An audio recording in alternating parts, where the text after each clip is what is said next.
नहीं है, लेकिन बुराई आ गए जरूर आएगा। आपके पास एक नौजवान विधायक होंगे जो अपने क्षेत्र का करेंगे।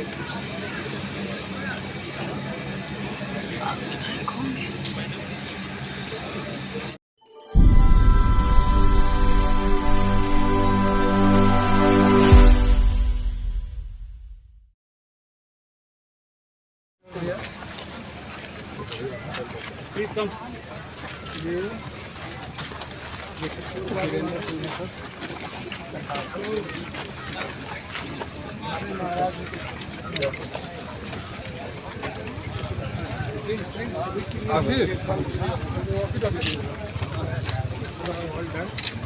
भैया बगल हो जाइए ना आगे से।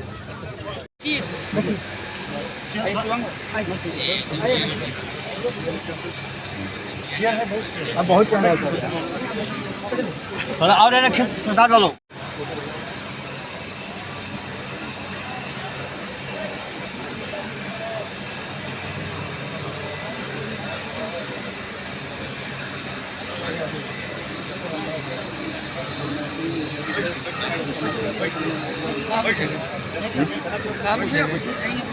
कुछ नहीं, बढ़िया नहीं होता कुछ नहीं। तो डरते हैं, अगर आप चोरी कर लीजिए और घर में छुपे बैठे रहिए, बाहर अगर गाड़ी सायरन बजाते हुए जाएगी तो आपको डर लग जाएगा कि आप ही को पकड़ने आ गई है। तो ये डर तो उनके मन में जरूर बैठ गया है, लेकिन अभी सिर्फ डर बैठा है। अभी जो उनके कर्म का उनको फल भुगतना पड़ेगा, वो आने वाले 15 नवंबर के बाद वो भुगतेंगे। 14 नवंबर को परिणाम आएंगे। बिहार की जनता ने आशीर्वाद दिया, बिहार की जनता ने अपनी व्यवस्था बनाई। तो जिन लोगों ने बिहार को लूटा है, इनके साथ जो होने वाला है वो बिहार भी देखेगी, हिंदुस्तान भी देखेगा। और मैं ऐलान कर देना चाहता हूँ डुमरांव की इस धरती से कि हम लोगों की ये संकल्प है कि अगर बिहार में बिहार के लोगों ने अपनी व्यवस्था बनाई तो इस देश का पहला पूरी तरह से भ्रष्टाचार मुक्त राज्य कोई अगर बनेगा, पहला राज्य, तो वो बिहार बनेगा। जन सुराज की ये संकल्प है कि भ्रष्टाचार नाम की चीज़ बिहार में नहीं रहेगी। इसका क्योंकि हम लोगों ने इसे हर दृष्टिकोण से देख लिया है। जहाँ भी भ्रष्टाचार रहेगा, छोटे या बड़े स्तर पे, वहाँ विकास हो ही नहीं सकता है, क्योंकि ये विकास जो दिखता है फिर झूठा रह जाता है। और विकास तो शुरू होता है गांव के उस गरीब महिला से। अगर उसके चेहरे पे एक मुस्कान दिख जाए तो मैं समझूंगा कि हाँ, विकास हुआ है। ये सड़क और पुल दिखा के मुझे कोई विश्वास दिलाना चाहेगा कि विकास हो गया, तो मैं उस विकास को अधूरा मानता हूँ। मच गया है जदयू में। जदयू, हम लोग पहले से कह रहे हैं कि जदयू का मतलब एक स्वस्थ नीतीश कुमार जी थे। नीतीश कुमार जी क्योंकि स्वस्थ नहीं है, जिसमें उनका कोई कसूर नहीं है। सबकी उम्र ढलती है, सबके साथ ये हो सकता है, क्योंकि वो बहुत ज़्यादा अब सजग नहीं रहे, बहुत ज़्यादा एक्टिव नहीं रहे। और ये हम सबके साथ होगा, होना ही है, प्रकृति का नियम है।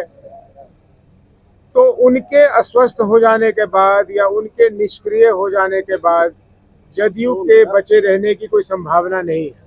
तो जदयू में अभी जो भगदड़ आप देख रहे हैं, इससे बहुत ज़्यादा मचेगी अभी, क्योंकि वो चुनाव के मध्य में जा रहे हैं, तो वो अपने कुंभे को किसी तरह एकत्रित करके रखना चाह रहे हैं। लेकिन आप देखेंगे कि धीरे धीरे कुछ लोग तो भागेंगे ही। डूबते हुए जहाज पे बहुत जो दिन लोग नहीं रहते हैं, बहुत देर तक लोग नहीं रहते हैं। लेकिन चुनाव खत्म होते ही मुझे लगता है कि जनता दल यूनाइटेड की अस्तित्व भी बिहार से मिट जाएगी। सेकंड लिस्ट कब तक? हम लोग सेकंड लिस्ट, थर्ड लिस्ट नहीं, हम लोग 13 तारीख को बचे हुए सभी उम्मीदवारों की घोषणा कर देंगे। आज प्रशांत किशोर जी पहुंचे हैं राघोपुर। राघोपुर में लड़ेंगे क्या? हम लोगों ने अभी निर्णय नहीं किया है।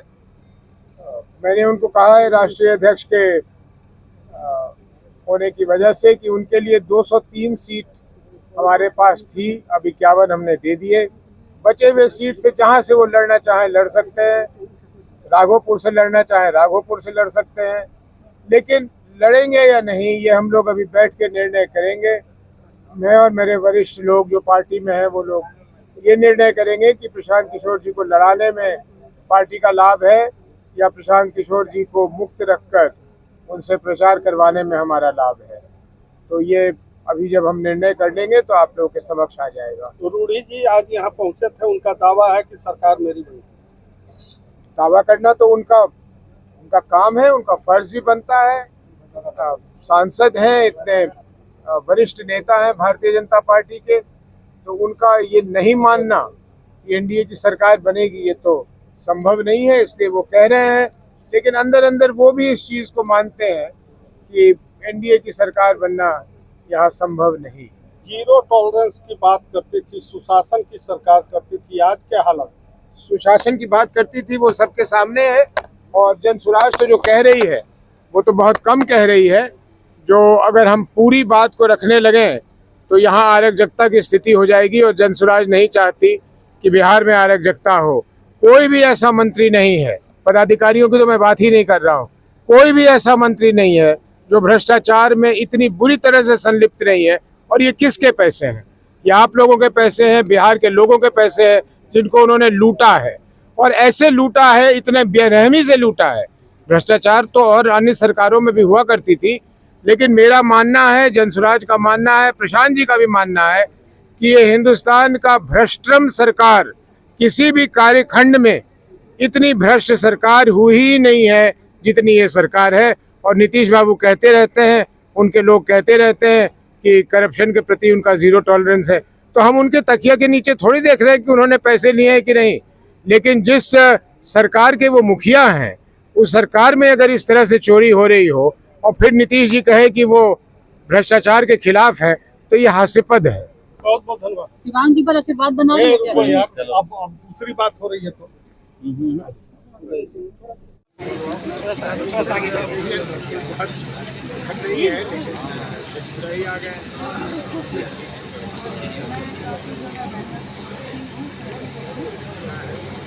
जरूर आएगा। आपके पास एक नौजवान विधायक होंगे जो क्षेत्र का करेंगे।